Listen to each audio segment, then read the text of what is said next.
My name is Yann Martel. I'm a Canadian novelist. Because I think that's the forte of art. What art does marvelously is it takes very complex realities and it can go to their heart, it can go to their essence and convey it in a way that's both very powerful and emotionally or psychologically accurate. So I'll give you a perfect example of a great allegory, Animal Farm by George Orwell, which takes on what Stalin did to the Russian people. And that's a vast, sprawling, complex story.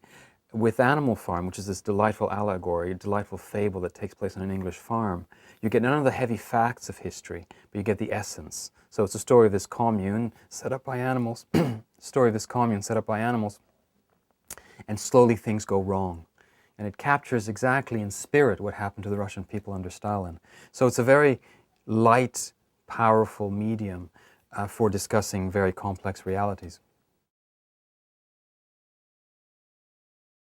In part because it's very hard to write a straightforward novel on the Holocaust. The Holocaust has tended to be resistant to metaphor because it was so dumbfounding, because it was a unique phenomenon, the ferocity of it, the view of the Nazis of the Jews, this sort of idea that they were a disease. Because of its newness to our consciousness, it has resisted being approached by the tools of art. We tend to look at the Holocaust in historical ways, in the mode of a witness. So in a sense, trying to approach it as if we were journalists or witnesses, which is why its representation is dominated by either survivors or by historians, which is all absolutely fine, but I think we also need to understand it using the tools of art. Because art, beyond, as I said, conveying essence, art can show something under many, many different angles, and that's useful. Because the more you look at it from many angles, you get different truths, you get a newer understanding of it, perhaps. So I chose allegory simply because there are very few allegories about the Holocaust. It has been fiction resistant, and I think we need to understand it. In addition to understanding it historically, we also need to understand it through the medium of art. My feeling is that the literary arts, because they are tethered to fixed meaning, after all, words are highly conventionalized sounds, right? The word table has a fairly standard meaning. Well, if you increase that, words are tethered to specific meanings, and if you string them together, you start being tethered to narrative, to narration. And once you're tethered to narration, when it comes to the Holocaust, you very quickly end up on a train going to hell. You end up on a train going to Auschwitz. You very quickly end up in that narrative trope. So it's hard to escape talking about it in a very literal, historical manner. So I suspect that uniquely among human events, because I believe that nearly any human event benefits from being treated by artists. The Holocaust may be one of those rare instances where other art forms may be more suitable, or we need to be aware that they too can, their language is important too. So to be very clear, visual arts, for example. Visual arts are not so narrative. A painting has narrative limits. Installation art has narrative limits to it. But precisely because of that, they can escape the narrative gravity of the Holocaust. So I've seen visual arts that are surprisingly ironic, that apply the tools of irony to the Holocaust, and that's to the benefit of the Holocaust. And music. The Holocaust is obviously an extremely emotional event. Music directly connects to our emotions. Once again, very limited narratively music is.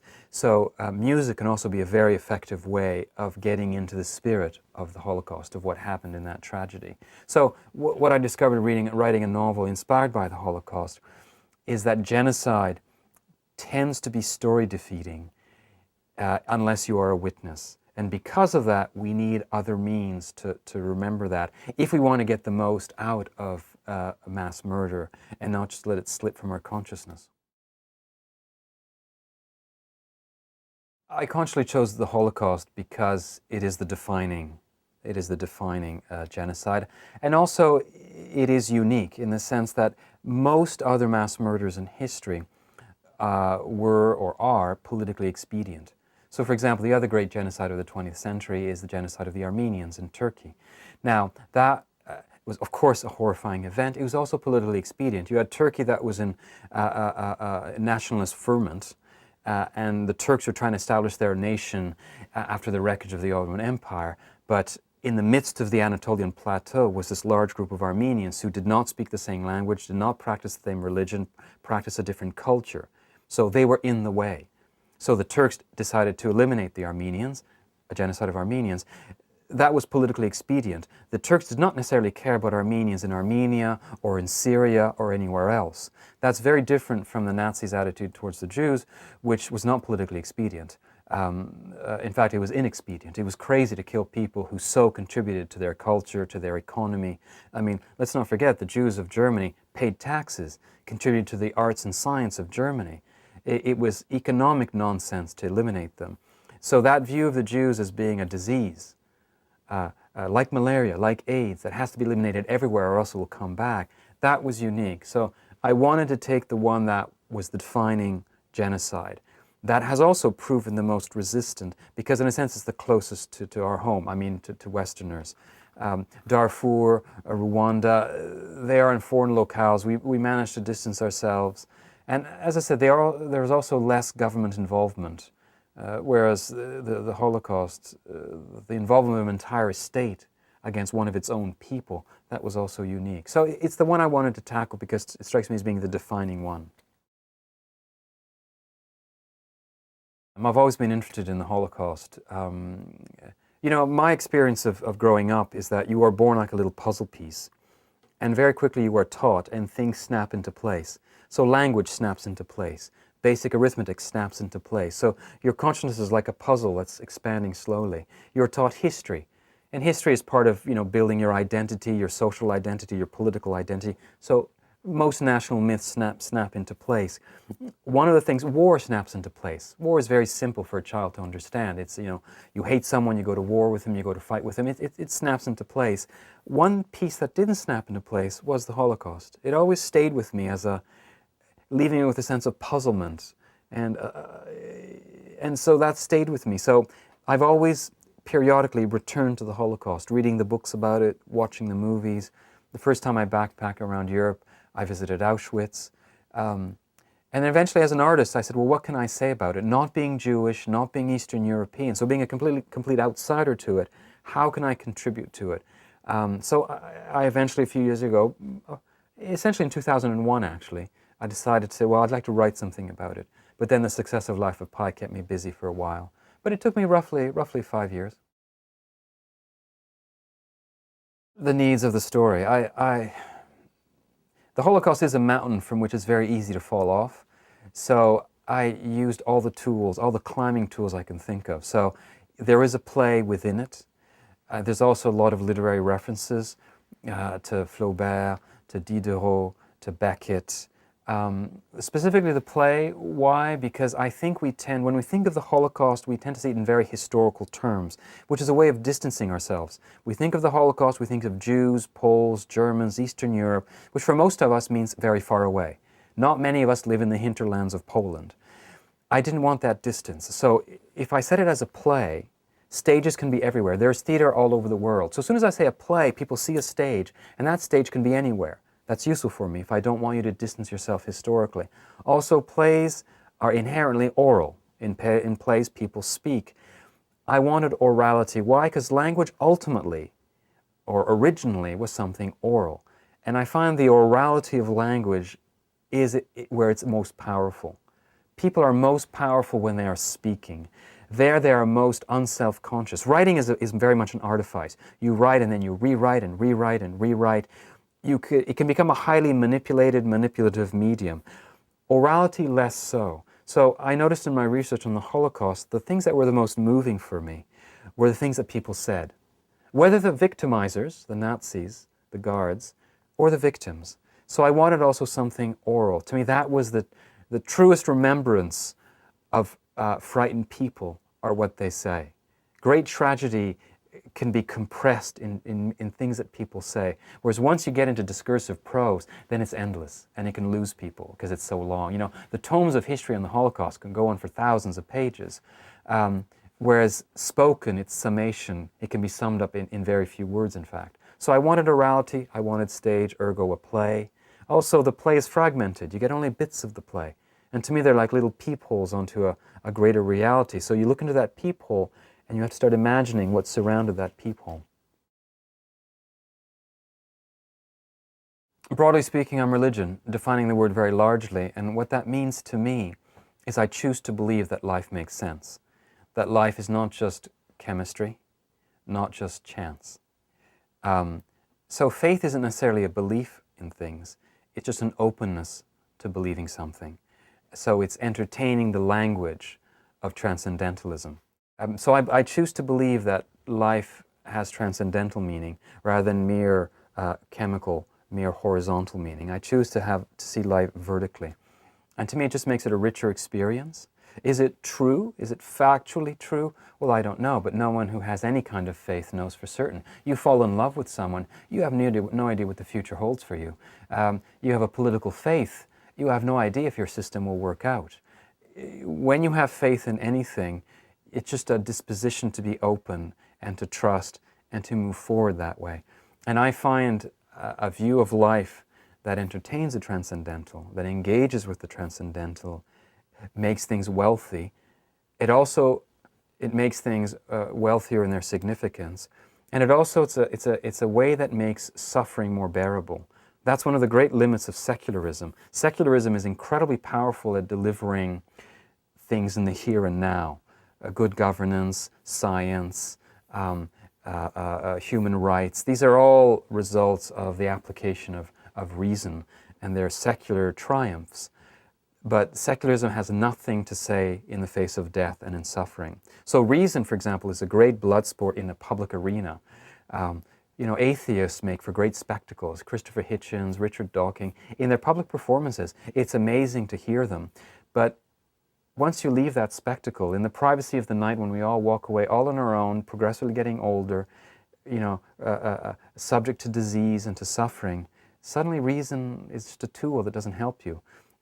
If you believe that somehow in a way you don't fully understand, that doesn't make logical sense, somehow things make sense, then suffering is a small part of the canvas of a bigger picture that you don't see. And in that bigger picture, somehow the suffering of children is a part of the puzzle. And you just accept that. And it doesn't diminish the suffering, but it does put it in a context. So if only for that reason, an openness to it. Now, I say that I'm religious. I am extremely critical of organized religion. What has been happening recently to the Roman Catholic Church, I'm one of those who are delighted at all these revelations of sexual abuse.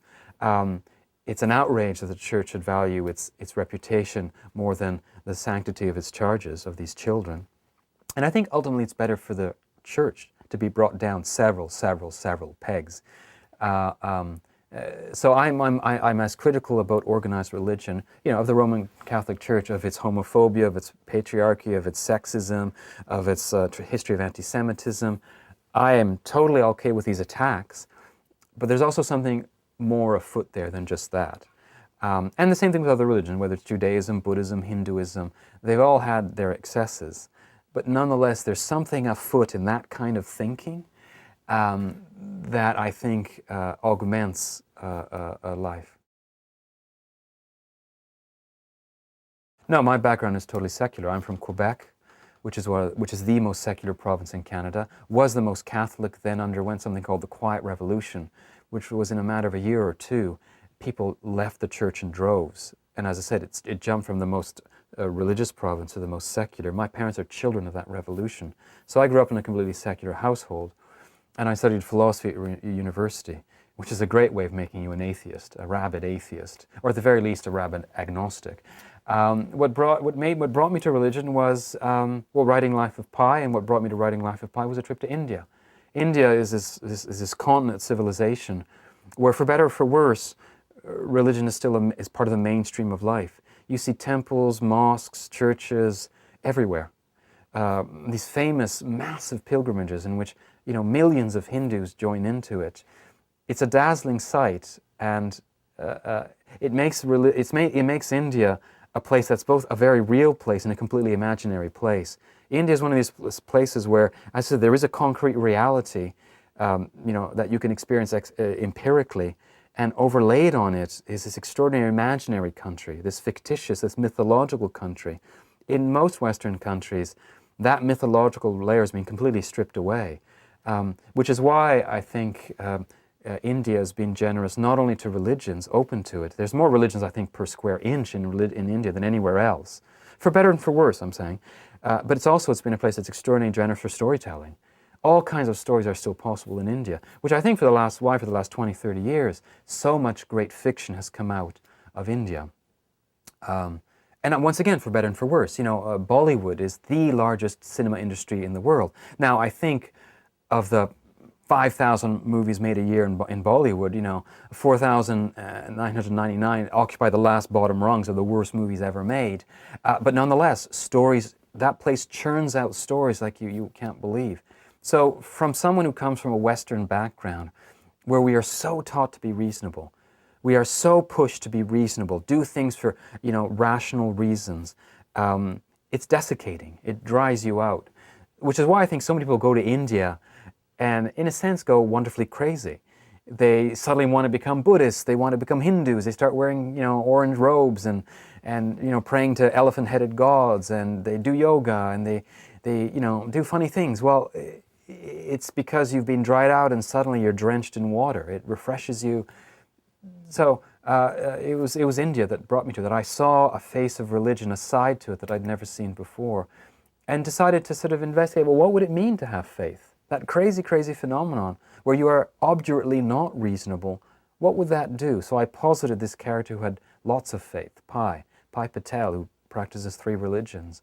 And from being just a conceit, an artistic conceit, I fell in love with my subject matter, and I started being like him and thinking, wow, why not entertain Brahma and Allah and Jesus and Buddha and the gods of Jainism, and and why not sprites and all these other things? Why not? Why not? What's to be gained? I remember for years I volunteered in palliative care for the dying. And I remember thinking, if you are dying in your bed, if your legs are tight like 2 little sticks and you have a mountain of a stomach, and you're rotted by disease, the flesh on your face is melted away and you've lost your hair, what's the point of being reasonable? Why not believe in whatever, Jesus, Buddha, any one of these? Why not believe that someone transcendentally loves you? Why not believe that? And so why not live that way, to entertain that notion that the operating principle of the universe is love? Why not believe that? In the meantime, still be reasonable, still use reason to improve your life. But once reason fails you, why not believe in this great plan, this great cosmic plan where ultimate realization is this massive act of love? Why not? I don't dwell on character, honestly. They are vehicles. I think of... it's funny, I'm stumped when I ask that, because, I think more of plot, setting, theme, and from all those, somehow the characters arise. So my characters are never based on real characters, for example. They're always vehicles for something that I have, which I hate saying because now it makes it sound like they're flimsy, and that's not what I want. But I don't first and foremost think of character when I write. It's an idea, which sounds so terribly cerebral. So it's not a cold idea, it's a hot idea. It's an idea that's suffused with emotion, or maybe it's an emotion that has a thought in it at its heart. So it's more an idea. So Life of Pi was this idea of life being an interpretation, life being a series of facts on top of which you can interpret. And that's the case, obviously, with our lives. We interpret life. Life is an interpretation. So it's that idea of telling a story with one set of facts, but 2 stories that can interpret those facts, 2 radically different. And In a sense, the same thing with Beatrice and in Virgil. There's a fact called the Holocaust, and I'm trying to tell it with one kind of story, an unusual story, not the usual representations we get. I wanted to speak of the Holocaust, but in an alternate fashion, and I decided to use animals. I decided to approach the Holocaust in animal disguise. So I needed animals. I wanted two animals because they had to have dialogue. I needed orality. I needed to play. And I needed to find two animals that might represent the Jews. So trading on positive stereotypes, donkeys are held to be stubborn. They've endured, in a sense. Jews historically have been stubborn, in a sense. They've held on to their culture, to their religion, despite centuries of discrimination. At the same time, we hold monkeys to be clever, to be nimble. Well, historically, Jews have proven themselves to be exceptionally nimble and clever. They've adapted to all kinds of different circumstances, all kinds of different countries, cultures. And also historically, they've contributed enormously, disproportionately, to the arts and sciences. So, trading on those positive stereotypes, I chose, well, here, how could I represent Jews? Well, I'll represent them as this combination, these two animals, monkeys and donkeys. It could also be that the donkey is sort of the representation of the body, and monkey the representation of the mind of Jews. Well, yeah, people who don't like my stuff will say that it's a shtick, that it's a gimmick. People who love it will just say it's unique and it's original. But you know, it's very easy to put anything in a box. So to say that all my books are the same because they feature animals would be like saying,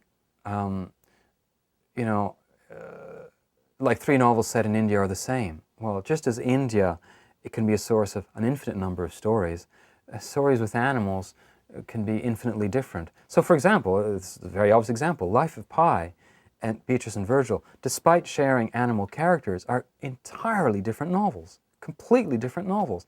And, perhaps maybe we would say, well, the writing style is the same, perhaps, but really the theme, the tone, even the use of the animals. In Life of Pi, the animals are not anthropomorphized. In Beatrice and Virgil, they are anthropomorphized. In Pi, in his openness to religion, a lot. In Henry and Beatrice and Virgil, actually very little. I use Henry in the novel just as a stand-in for the Jews. So, for example, I don't play the clarinet as Henry does. I'm not an amateur actor as Henry is. But I am a writer as Henry is. I did that, once again, as I said earlier, because the arts were famous. The Jews are famously involved in the arts. So I wanted a figure who was like that. Jews of Europe were often multilingual, speaking, often Hebrew, Yiddish, and another language at least. Henry is multilingual. I happen to be multilingual. But once again, if there are autobiographical elements, I put them in there only because they served my fictional purpose. Absolutely. That's exactly why I write. In writing Life of Pi, I came to an understanding of faith and factuality, faith and reason.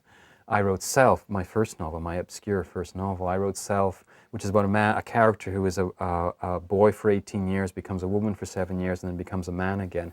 There I was looking at gender identity, sexual orientation identity, just to work out what it means to be a man, what it means to be a woman. I believe art is a great way of exploring the other, any other, sexual other, religious other, ethnic other, geographical other. So each one is to explore some question. My first book, The Facts Behind the Helsinki Roccamatios, I was exploring what stories could mean. How does a story serve to interpret life? In Beatrice and Virgil, I wanted to see how do we represent enormous tragedy that tends to shut people out, shut people up. So each one is an attempt to understand some issue, some aspect of life. With that little tiny germ of an idea, that single idea, and then I think and think and think about it, and it leads me to do a research. That research usually gives me more ideas. Those ideas lead me to do further research, and eventually I have hundreds of pages of notes as a result of research. So Beatrice and Virgil, I went 3 times to Auschwitz. I went to Yad Vashem. I read dozens of books on the Holocaust, fiction and non-fiction. Even though the book is not literally about the Holocaust, there are no Holocaust facts in it. Life of Pi did tons of research on animal behavior, zoobiology, religion, shipwrecks. The next one I'll do research on, let's see, chimpanzees, on anatomy, on the island of Sao Tome, which was a holding station for slaves in a Portuguese colony in Africa. I'll do research on, perhaps I'll do research on great teachers. So I'll likely look at Jesus, because Jesus strikes me, just as the Holocaust is the defining a genocide, Jesus strikes me as the great teacher. Not, regardless if you're Christian or not, an archetypal teacher would be Jesus. But it could have been Marx, it could have been, you know, Mr. McNamara, my grade 9 math teacher, whatever. I'll probably look at Jesus in terms of the dynamic of him as a teacher. So I already have research in mind to flesh out this story. And so you start with a little germ, and then you look at it, and you get other ideas, and that leads you on. It's a wonderful process, actually. It's totally dull. I think there's nothing more uncharismatic than a writer working. Painters can have glorious studios. You know, writers work with words, which are highly conventionalized things. The material of the visual artist is not predetermined, so studios can look astonishing. Whereas I have it's a table with a computer, that's it. I have little pieces of paper next to me that are my little notes, and that's it. Otherwise, I could be an accountant for, you know, as far as my desk, you couldn't tell that I'm a writer. The standard, the usual suspects, all the great dead white males, then, you know, some women, everyone, you know, everyone from Yukio Mishima, the Japanese writer, Knut Hamsun, the Norwegian writer. The living writer I admire the most, don't know if he influences me much, but who is J.M. Coetzee, the South African, well, now Australian writer. It's amazing what he does with so few words. The most monumental book I've ever read, I believe, would be The Divine Comedy by Dante. I love all the Russians.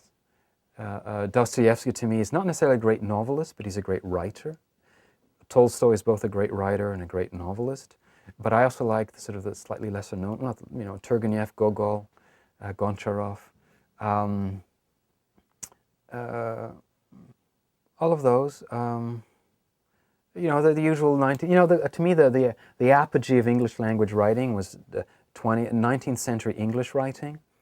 Those great, you know, naturalistic writers like Thomas Hardy, Charles Dickens, Joseph Conrad, and then moving on to 20th century American literature. So I said the usual suspects, you know, the Hemingways, Faulkner, Sinclair Lewis, all of those, Willa Cather, you know. So all those, you know, I have no, I can't say there's any writer, you know, in Beatrice and Virgil, I use Flaubert, I use Diderot. The play within the novel is very much in a Beckett kind of mode. But none of those are gods to whom I kneel every day. Each has their strength, each has their weaknesses. Maybe letting go. Like, go at it, and then, or maybe take a break. Not let go, but take a break. Try to figure it out, and then take a break, then get back to it. I'm saying that actually because I recently heard Martin Amis says now as an older writer, whereas a younger writer, he would just force himself to work it through, whereas now, as soon as he has a problem, he gets up from his desk and gives himself time. So maybe that. I don't know, you know, I think there's no formula to writing. So the key thing I'd say to anyone who aspires to write would be to read.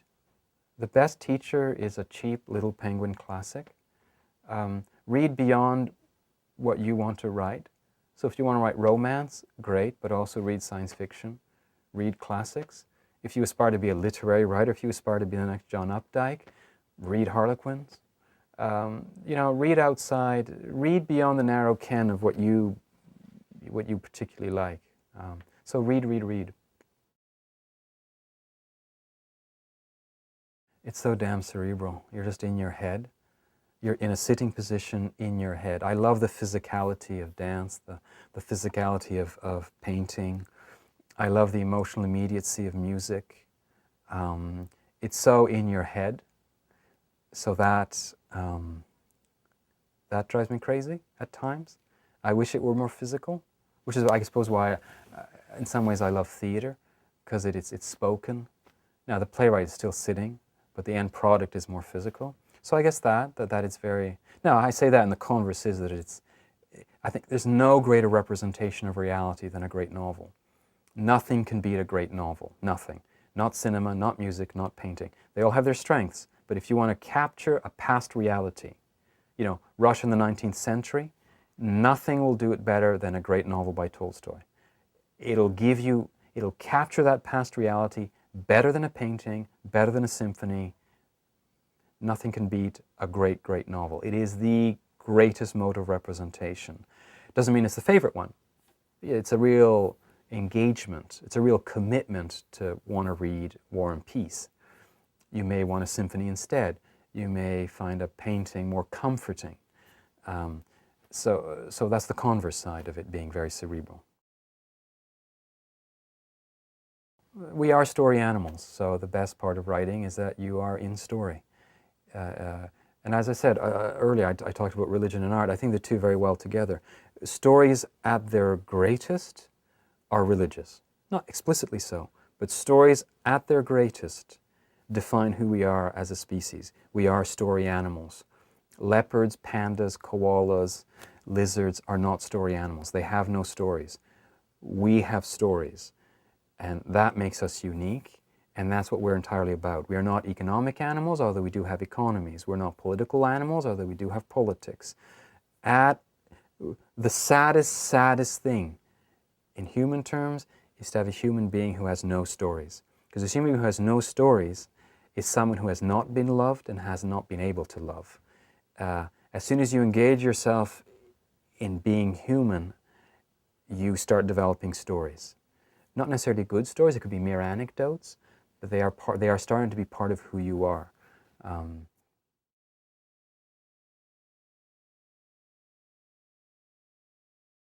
It's hard. Just today I got a bad review of my book in the New York Times. The day it comes out, I'm in New York, the goddamn New York Times gives me a terrible review. It hurts. There's no secret to it. I imagine Shakespeare hated getting negative reviews. And, you know, there's always going to be someone who doesn't like what you do. Always, no matter, you know, Tolstoy, Shakespeare, Dante, I'm sure there are people who told them their stuff sucks. It hurts. You know, you give everything to art. I said, we are story animals, so when your story is rejected, it hits you right here. You know, if you're a dentist, if you're an accountant, you can have bad days at work. It's just your job. It's not who you are. Art, just like religion, it's who we are. So when you get a bad review, it's your entire being that is negated. And that hurts. Not that you do it for approval. You're not pandering for approval. You don't do it for approval. You have to let go. But in people that you care for, you want to impress the people close to you. You know, you don't want to have written a novel and your wife, your girlfriend, your boyfriend, your parents, whatever, to then sort of have to sort of, lie. So art is profoundly social. So you want at some level your gift to be accepted. I say that, but at the same time, it is a free gift. You have to let go. You have to have that Buddhist attitude of passionate detachment, which I generally had. I just got that review today. So that kind of sucks, but you have to let go. Yes, exactly, especially fiction. Why? Because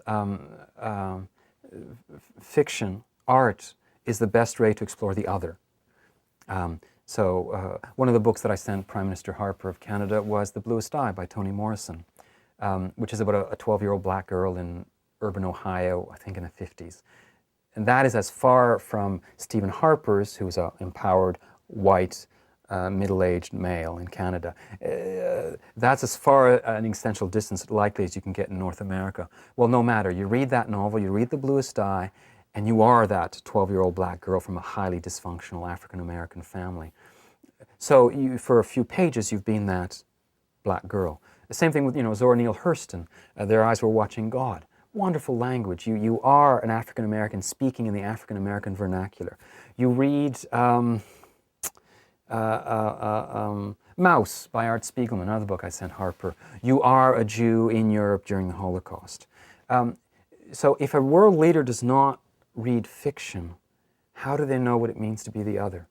In a broad emotional way, not just factually. You read here another one, Chinua Achebe, Things Fall Apart, a fantastic Nigerian novel about the encounter between Nigeria and England during the time of colonialism. How one flawed society met another flawed society. It's an amazingly powerful, even-handed, it's not a screed against colonialism. It's extraordinarily even-handed about the tragedy of two people that met who did not manage to meet each other, did not manage to communicate.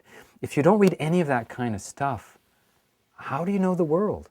How do you know the possibilities of the world? How can you understand the other? Therefore, how can you get your vision? What kind of blinkered vision do you have if you've never read a novel, a poem, a play? We can't be led by people. And let's be accurate here. What I'm aiming here are middle-class white males. We can't be led by middle-class white males who have no vision beyond a technocratic economic vision. Otherwise, they will lead us as if we were a corporation where the bottom line is profit. And the bottom line of society, of us as a people, an American people, a Canadian people, a Paraguayan people, what you want, is not an economic bottom line. It's a cultural one. It's an existential one. And that economics is one part of it. You cannot have governments that care nothing about economics. That would be crazy. But you can't just be about economics. It has to be about what are we here for? And we are here to be together, to talk, to try to understand life. Culture is not just money for the National Endowment for the Arts. Culture is everything, of which economy is only a component. So a leader who knows nothing about the arts, to me that is scary. And so look at Barack Obama. Bless the man. He wrote to me. He wrote me a letter about Life of Pi. I'm not even American. He had nothing to gain. He just wrote to me because he liked my book, and he wrote to me. And look at his language. Look at his vision. I'm not saying that because you read books you will be a good leader. If that were so, literary, reviewers at the New York Times would all be presidents. No, it is not the case. But so it's not that reading makes you a leader, but to lead you must have read. To lead you must read, because that nourishes your vision. So that's what I'm trying to point out in this campaign, which there's a blog, whatisstephenharperreading.com. One word, what is Stephen Harper, Stephen with a PH. It's a blog. You'll see all the letters I've written with the books that I send them every 2 weeks. And it asks people, what do we want of our leadership? I think we want people who have a breadth of vision that you get by reading. No, not at all. I've received 5 replies from his office, none from the man himself. And as I said, the contrast between Barack Obama, to whom I've never written, who writes to me, a handwritten note. I must be the first person in Saskatoon, Saskatchewan to get a letter from the sitting president of the United States. One handwritten note from my own prime minister, to whom I've sent 79 books with 79 letters, nothing. The contrast couldn't be starker.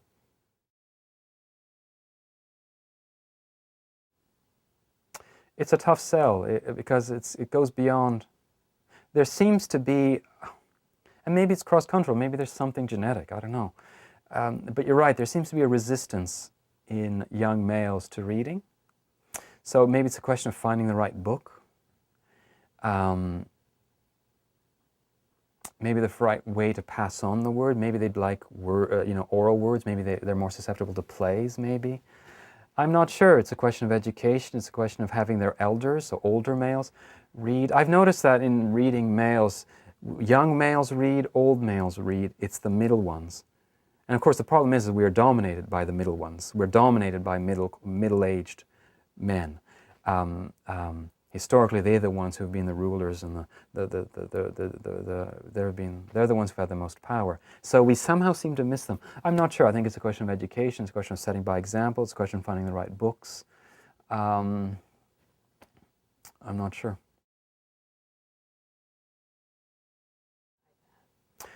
I think it's a great idea. I have no fear of it. I think it'll save some trees, and there's it has infinite possibilities. So to have an electronic book where if you don't know a word, you tap on it and it's defined for you. To have a device where you can append an encyclopedia. So if you're reading a novel set in Paraguay and you're curious about Paraguay, you can tap and get a map of Paraguay. And to have a book that perhaps at one point you're reading an Indian novel, why not have Indian music in the background? To have a book that can then start reading to you, it's a great idea. It's particularly suited for stuff that's ephemeral, newspapers, ephemeral fiction. And if you really like a work, if you're reading great poetry, then you have it on your Kindle, but also you get it as a book. So I think they can be complementary. Every new technology has its limitations, has its dangers. The danger of the ebook, of course, is that it'll be kidnapped by corporations, whether it's Apple or Sony or whatever, because it is a proprietary. Ebooks right now are proprietary technology, whereas books aren't. Paper books are not. Anyone can make a book.